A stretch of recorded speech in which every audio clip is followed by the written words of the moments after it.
Hello ladies and gentlemen, and welcome to an episode of Career Mode.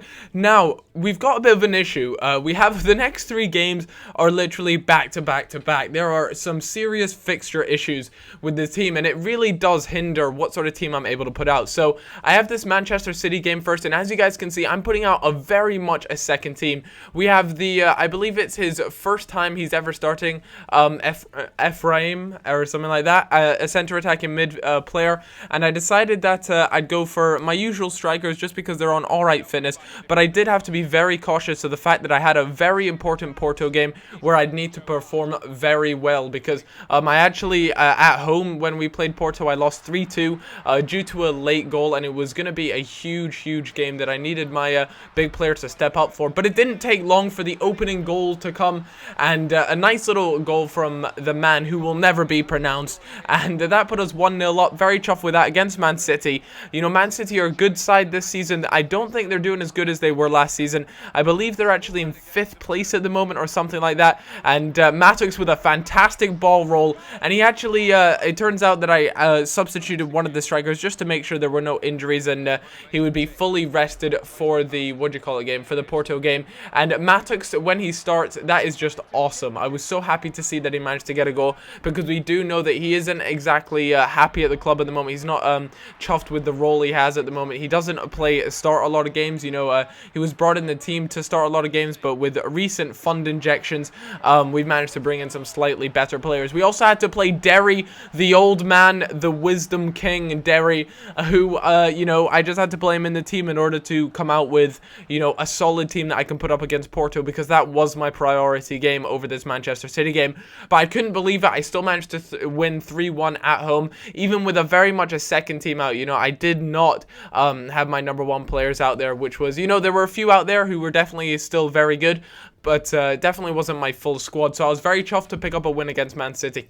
With that being said, though, I did have this Porto game up next, and this was going to be really tough. Now, last time I did play my usual sort of formation, which is a 4-4-2 variant, and it's more of a 4-1-2-1-2, but I decided something needed to change, and I needed to win. I needed to do something. I needed at least I need a goal difference of 2 to win it, and you got to remember, they scored 3 goals away from home, so they definitely had the advantage when it came to goals scored and things like that. So, you know, I also had a lot of players injured. Fellaini, I just didn't want to risk. He did come to me before the game and say that, you know, if I did need him to play, I could, but I just didn't want to risk him, because imagine if he even just got touched in the slightest, he could be out for even longer than he was previously, and that's just the last thing on my mind. That would really be disastrous for the team, so I decided I'd just leave him out for this game. It wasn't worth taking the risk, and as you guys can see, I have 3 midfielders injured, and that really did hurt my team, and to really go out with this sort of team, I had to come up with something a little bit different, so I went for a 4-2-3-1 side,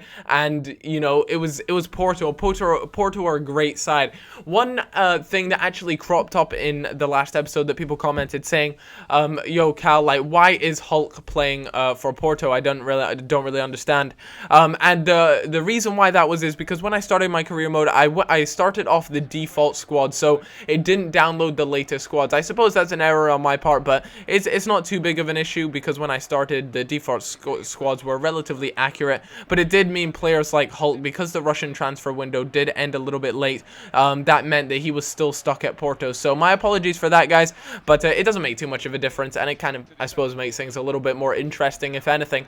But in the 45th minute, I couldn't believe it. Nastasic managed to get a goal, and that was key to go 1-0 up. I needed another goal, though, if I was wanting to, you know, progress on to the next round. My board want me to win this entire cup, and I had to pull something out of the bag, especially with this team. You know, there were some players in there who I wouldn't usually start, but a fantastic goal from Ural in the 80th minute, and then it was just ultra defensive, ultra sweatiness, and it was all just getting a bit dirty, and I needed to hang on for the win, and I did. A 2-0 lead and a 2-0 win meant that I win on aggregate. I believe it was 4-3 on aggregate I won, and I was so happy with that, because Porto were a very good side.